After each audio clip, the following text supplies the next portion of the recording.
Hello, everybody. Matthew Gillogly with the Practice Profit System for our weekly podcast. And today, kind of really super psyched because I am Dr. Mickey Barber, the famous Dr. Mickey Barber that you hear me talk about all the time, with locations in Charleston and Charlotte.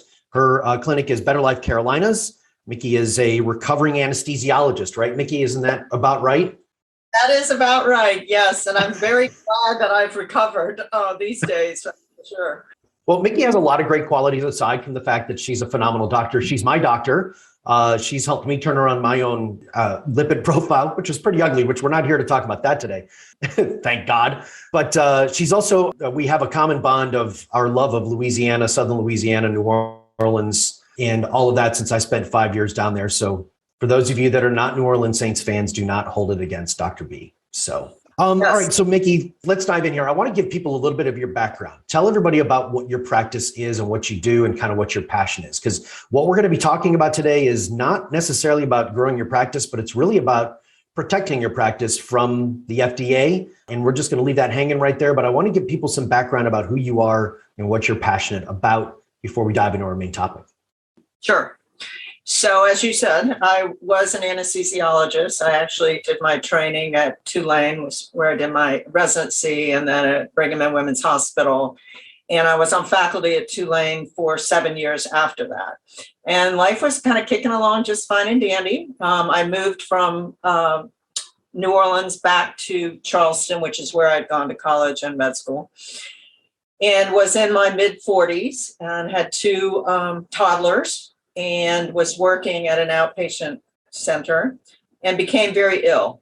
I went from being on top of the world, feeling great, in good shape, to not being able to even make it home from work without pulling over to the side of the road and sleeping for 10 minutes before I got home. So fast forward, I went through really almost 3 years of a pursuit and an adventure to figure out what was wrong with me and how it could be treated. I went through, of course, the conventional, traditional physicians' offices and got pretty much nowhere. I was finally diagnosed at the Mayo Clinic, but the treatments were extremely conventional. At one point, I was taking 23 medications at one time. So eventually, due to connecting with a physician who had just started in functional medicine, who was also an anesthesiologist, we sort of figured out, hey, these are some things that are more physiologic, more natural, having to do with diet, exercise, supplements, and hormone replacement, as well as detoxifying to turn my health around. And that's when I decided, you know what? I can't practice anesthesia anymore. I was told that was probably not a good idea given my condition. I had an autonomic neuropathy. And so a friend of mine, a plastic surgeon, called me one day and he said, hey, do you know anything about this anti-aging medicine? And I said, no, but it sounds like a good plan. So that's how it like started. All great business ideas start, right? That sounds interesting. Let's try that. And I was feeling well enough at that point that I could. And so I went to a lot of meetings, did some training, read a lot, did some certification. And so it's coming up on 20 years that I've had an age management and wellness practice. So you're really kind of one of those early pioneers. It sounds a lot like, I just interviewed Donna White, who's here in Charlotte. I don't know if you know Donna, but she worked. I don't know. Yeah, you know of Donna. Yeah, it's a very similar story. Mid-30s, she would just unbelievable debilitating headaches and issues around her menstruation cycle and then moving into like just horrible stuff. Very, very similar. And so the two of you are you're kind of a pioneer, Mickey. I mean, you're really kind of one of the first ones out there, right? That is definitely true. It's interesting. I've been thinking about this because I knew we were going to have this podcast. And when I first started, almost 20 years ago, we were really the first practice that I was aware of in the Carolinas that were talking about testosterone for men and bioidentical hormones for men and women. But even now, Matt, as you know, we're still sort of on an island, I mean, there are definitely yes more people, more physicians in this space, but it still is kind of surprising to me how many things that we do at Better Life Carolina is that other people don't do. I'm kind of surprised. Yeah. Well, it's interesting because our clinics were literally both of them were located on Pineville Matthews. We're right down the street from each other. And granted, we did obviously nothing but ED. And I know you treat a lot of different other things, but I knew of you and I could tell right away you were one of the few that knew exactly what they were talking about, right? Like, there's a lot of people out there. So this is what we're really here for today is we want to talk about some issues that are going on. And I wouldn't call them just some issues, but if you are doing any form of peptides, hormones, anything really in our space, you need to pay real close attention because the FDA is trying to lay the hammer down and really trying to, is it safe to say, outlaw what we do to a certain degree or eliminate our access to the medicines? Tell us, everybody, what's going on. Right. Yeah, it's really frightening. I feel like, and I've talked about this just since this whole COVID thing has happened, that, looking through my magnifying mirror really at medicine and where do we stand and, the oversight and overreach of the government in the practice of medicine has just gotten amplified, in my opinion, over the last 2 years. Coincidentally, having nothing to do with COVID, I don't believe, the FDA has gone on the warpath, really, to close down a lot of things that compounding pharmacies provide us with. And good news is that with COVID hit, they put that particular issue kind of on the back burner in front of Congress. But now they really have their foot on the accelerator again. So the question I get asked all the time is, why would they be doing that? Why would they be doing that? Well, when compounding pharmacies first happened, which was about 20 years ago when I started my practice, it was just a small sliver of patients who were utilizing those pharmacies.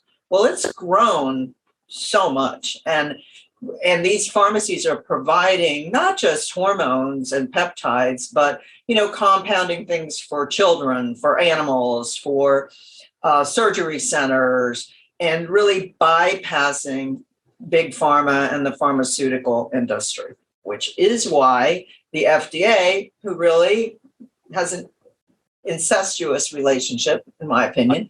You think just a little bit? Just watch Dope Sick. Let's just say 10% of that's true. It should scare the living crap out of you. I know. I mean, it's frightening. And so Big Pharma now has seen the impact of what is made in compounding pharmacies and is trying to shut them down and take products that we use in an age management and wellness practice. And the only way that they will be available is through a pharmaceutical company. They've already done that with HCG, human chorionic gonadotropin, which we've been using for 20 years. We don't really use it as a weight loss medication. I know some weight loss clinics they do, but we use it to augment testosterone production in men. And we've been using it for years. Well, they've already pulled that out. They met in front of Congress, I guess it's been 3 years ago. And I don't know how everybody listening feels about politicians, but there are very few of them that are medical doctors. So, and the ones that are, I think are trying, but, it's an uphill battle. So they, testify in front of Congress and they say that the compounding pharmacies cannot compound anything that is a quote unquote biologic. So anything that our body makes cannot be compounded. It can be manufactured through the pharmaceutical companies, but not compounded. So HCG fell onto that list after testosterone pellets, compounded injectable testosterone, DHEA, estrogens, everything. Anything that is compounded and can be manufactured is at risk. I've been working with the Compounding Pharmacy Alliance for coming up on 2 years now. And that is a big organization that really is just to protect compounding pharmacies. And there we have lobbyists. There is money being sent that way, but like any cause, we need more money. And the most important thing, Matt, which is why I wanted to do this podcast with you today, is that providers, physicians, nurse practitioners do not realize this is happening. And we need a real grassroots effort, getting in contact with your legislators and saying, no, this is not what we want. This will limit care and medication. I mean, think about it this way. So when the pharmaceutical company makes, let's say, an estrogen cream, they're going to make one strength. So it'll be one size fits all. As opposed to if you have an estrogen cream compounded for a patient, you can choose that strength. So you can individualize that therapy for the patient. So right there, you're taking away access and individualized, personalized care from patients, and the ability to prescribe for patients individually from the physicians. Well, you know what's interesting is I've said this for about 4 years when we had this entire conversation about nationalized healthcare. And I tell my friends who are not in the medical space, we already have nationalized healthcare. It's just an Americanized version of it. We'll never have the European Canadian version, right? Because Americans will see through that. But what Americans don't know, because it's really happened, really what they've done is they have, in essence, federalized the pharmaceuticals and the hospital groups under the guise of nonprofits and capitalism, right? All you got to do is look at how much money has Pfizer and Moderna made with COVID. Hey, let's get another shot, right? Crazy. So it's crazy. And so when I tell my friends, when they're like, oh, my doctor, I want a doctor that's going to spend time with me. Well, the doctor can't spend time with you because they're always reducing their reimbursement rates. The reimbursement rates never go up. They always go down. They have to, and I explain, I don't want to rehash the system. And this to me is just another way that they're trying to move to federalized healthcare. Because if they can eliminate the choices, then they can keep, I don't want to get too political here, but I'll just say it, then they can keep us in another form of chains because our choices are gone, right? And what I see is we should be putting more people on HRT and peptides and DHEA and estrogen creams because it's better for them. I mean, you and I are a living, walking testament to that, right? Absolutely. I mean, Nikki, what was the path I was on before with my blood panel? Where, at the age of 54, where was I headed? Heart attack. Heart attack by the time I'm 60, massive. Yeah. I mean, we had to get it turned around. Mm-hmm. And, same with me. I mean, I was not able to function, it had to be turned around. And, everything that you're saying is so true. And, I'm on the same page with you there. Doctors are the worst, though, at mobilizing and putting their money where it counts. And I know this when I spoke at the age management group, last spring. Most doctors did not contribute to the cause. And I'm saying, if you don't contribute to this cause, take some money out of your pocket and sign the petitions, you won't have a business. I'm sure that most of your clients are using peptides of some sort. They've already pulled BPC out. So it's very hard to get BPC, which is probably the best peptide we have because it has so many applications. Really no side effects. And so they've already pulled that one out. And why? Because they are manufacturing it. There's a phase 3 clinical trial of BPC eye drops for dry eyes, which it works very well for that. But that's what's happening. They're pulling more and more and more of these peptides out so that, one, you're going to have to get it through the pharmaceutical company and pay 3 times more. That's the worst part about it. You're going to pay 3 times more. The HCG that you can get Pregnol, which is through the pharmaceutical companies, costs 3 times more. So it's $300 instead of $100. And it's on back order all the time. I mean, there's a waiting list to get it. Mm-hmm. It's just insane. And it's scary to me. But people ask me all the time, when am I going to retire? I said, well, if they pull all these drugs and peptides and everything else out of the practice, I probably would retire then. Yeah. What are you going to do? Well, let's just take people go, oh, that would never happen in America. All you have to do is go to California. So I have a number of clients in California. I have interest in a couple of clinics out there. And when I say interest in clinics, I got to be clear. Obviously, they're not the clinics or the management company, because I don't want somebody, thinking, oh my God, it's practicing medicine without a license. I have to put that disclaimer in there, Mickey, in today's day and age. So, and I have a number of clients in California. You can't get peptides in California. Wow. Zip, zero. So when one of my client doctors, her children got COVID, and she goes, what do I do? I explained to her the protocol you had me on when I got COVID. And she goes, well, I can't get those peptides here. I'm like, what? She goes, I can't get those. I can't get thymosin alpha. I can't get PPC 157. I can't, we had to move heaven and earth for her to find ivermectin, right? Just the challenges and now she can do pellets and testosterone and estrogen creams, but it's already happening. And oh, yeah. It's awful for the patient. It's awful for the patient. I've been practicing medicine 40 years. And since COVID, this is the first time that when I have called a prescription in for something, in this case, it was for ivermectin, I get asked, why am I calling it in? What is the reason? What is wrong with the patient? Never have I ever been asked that question.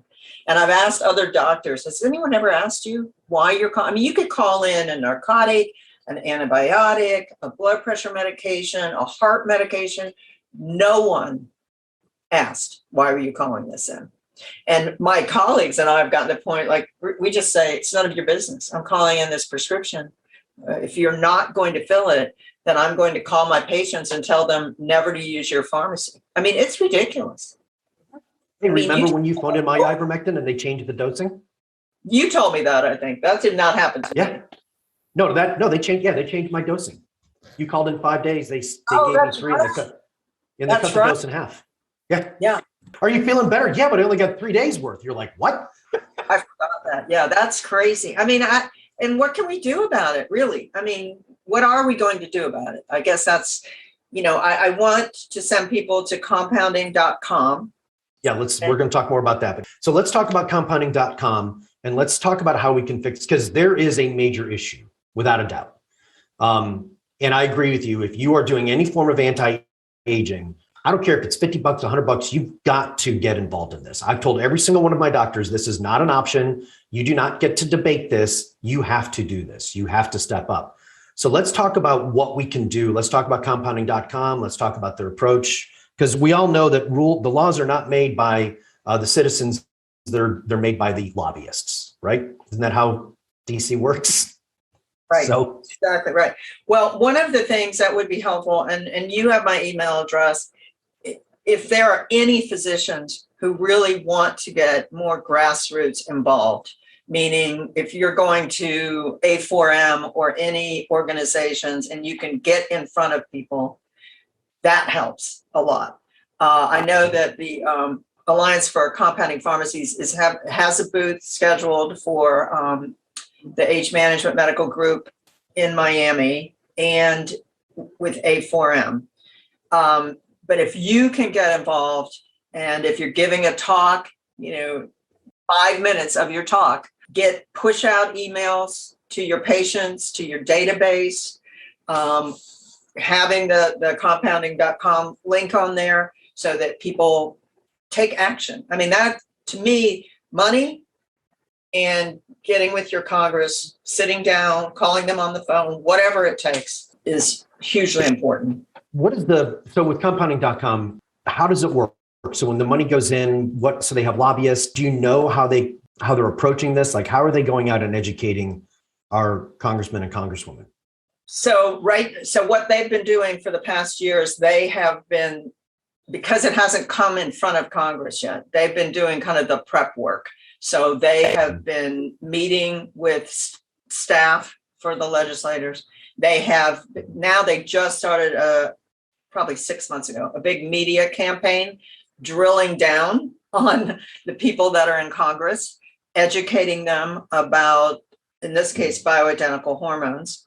So they've already started the education process with our senators and members of Congress so that when it comes in front of them, they know something about it. They know about compounding. They know about bioidentical hormones. I know the International Peptide Society is doing their own thing. I'm not involved with that. I've signed the petition. I think the Compounding Alliance has more skin in the game. They hired a big media company, I guess it's 2 years ago. One of the things that they've done is gotten several of us on different podcasts to get the word out there. And they're going to start running commercials on social media and on networks, really, pushing again the personal choice. So it's a very organized, pretty well-funded approach. Mm-hmm. There's another website called We the Women, which is only focused on hormones for women. So there are a couple of other groups that are approaching this. And so the more information and the more pressure, the better. But I think that the compounding.com, when you go in there, there are a couple things happen. One, it'll ask you if you want to donate. And the other thing that's equally important is you put your zip code in there, I think, and then it'll connect you through email to your senators and congressmen and women so that your interest and your position goes straight to them. Which is super easy. I mean, it makes it very easy to do. Oh, yeah. I mean, getting a letter to your congressman or woman is like uber easy these days. Yeah, right. That's what I hope everybody that listens to this podcast does today. And then if you can craft, and if you can't come up with it, I can get an email crafted through the Alliance for Compounding Pharmacies that you could send out to your whole database, kind of explaining, the history. And again, sending you to a direct link. It's not just about the doctors, DOs, nurse practitioners, medical professionals, prescribers doing this. You'd also want this to go out to their patient base, because I saw you did that with the Great Barrington Declaration, right? Right. Correct. Yeah. Correct. And because that's really who's going to lose it. That's the biggest loser in this. Absolutely. Right? And patients get very upset about it. And, they will mobilize if you get them the information. Every time I send it out, because I've sent out a couple of times to my patient base, and people will reply back, I did it, I did it, I did it, I did it. So I really strongly encourage that. And I'm sure that you encourage your clients to have an email database. So right there, reaching thousands of people pretty easily. Yeah, hands off my hormones and hands off my handguns, right? Isn't that the whole deal? I like that. I like that. Not trying to make less of the peptide issue. They're not going to go in front of Congress right out of the gate with that. They may not even have to. They've already closed it down, but the hormones, that is going to be in front of Congress probably by the end of this year. Yeah, if they can drive the cost up, then they can put more through the insurance providers, which means that then they eliminate us as a voice. Right? This is the last stand. Our world, the cash world, anti-aging, regenerative, men's and women's sexual health. In my view, this is the last stand. We are the last citadel. We are the Alamo when it comes to protecting the patient's rights for them to have free choice. Now, we want this to end better than it did at the Alamo, clearly, right? But sure. Right, but. It's probably not that dire, but it's getting pretty damn close. And if we don't start doing this now, there's not going to be any voices left. And every single day, Mickey, either through social media, voicemails, emails, people calling me, they're like, get me out of insurance care. I can't stand it anymore. I can't do it anymore, Matt. Can't work any harder. I have a surgeon client used to do $5 million a year in surgery, highly trained under Dr. Andrews, one of the best. He now does about $3.5 million a year, and he has 20% more staff, and he's doing 20% more surgeries. More surgeries, less revenue, more staff. Like, this is a recipe for, it's awful. Crazy, isn't it? I don't know. I mean, it's scary to me. I mean, I guess, you reach a certain time in your professional life where you feel like, you've really worked hard, you've established a good practice, you're making good money, you have good employees, and to have the government threatening that, our patients' welfare and our own success is just, it's scary. It's scary stuff to me. I agree. Well, okay, so folks, I want you to go to compounding.com. You need to sign the petition. You need to reach out to your congressmen and women, your senators, your elected representatives. You need to make a contribution. You need to get this out to your patient staff. When people are coming in, you need to be handing this to them because, there is still an opportunity for us to have a voice about things in America. And it's not just by shouting on Facebook and telling the other side they're stupid. Like, there is a process for doing this. And if you don't, we're all going to wind up hanging out at Kaiser Permanente, waiting in line for, whatever, True. So Couldn't have put it better. Yeah, there you go. Well, I am a wordsmith, Mickey. You should know that about me after 4 years. So, and Mickey, if I know you're always there to help. I've directed a number of my clients to go talk to you with regards to some of the work that you've been doing to help patients recover from COVID and some of the other things that you've done. What's the best way for someone? Now, I understand, like, you don't want to give your personal email, but like, how should somebody, if they have questions or they want to talk to you or reach out to you, learn a little bit more, how do they get in touch with you? What's the best way? Well, it's Dr. Barber. So DRBARBER at Better Life Carolinas, so plural, Carolinas.com. Okay. If you can call the office and they can find me, which is 843-577-8484. Yeah, I'm happy to help anyway. Best thing that ever happened to me was, almost dying from an unusual illness, because it's put me in a space that, I enjoy every day. And, we have to protect what we do. And, this is the time to do it. And like I said, Mickey's the only one that I trust with my hormones, because having, had a practice that inserted thousands of these things a month. I'll tell you this, Mickey, I was just at an event in Austin, Texas with a bunch of my friends, and a lot of them I hadn't seen in 10, 12 years. And they couldn't believe how good I looked. A lot of them are, they're all in their 50s now. They're all getting fat. They're all getting the paunch. They're all taking mid-afternoon naps. They're like, I have no sex drive. And I'm like, yeah, no, I'm good on all fronts. So thank you for the great work that you've done on me and for your patients. And we're going to keep fighting on this thing. So appreciate everything you've done for me personally. It's made a huge difference. My pleasure. All right. Okay. Check it out, folks. Compounding.com and Dr. Mickey Barber at Better Life Carolinas. That's Dr. Barber at Better Life Carolinas, plural.com. If you want to reach out to her, get yourself signed up, and we'll post more of these resources in the show notes. Thank you so much, Mickey. I appreciate it. Thank you. Have a good rest of your day. You got it.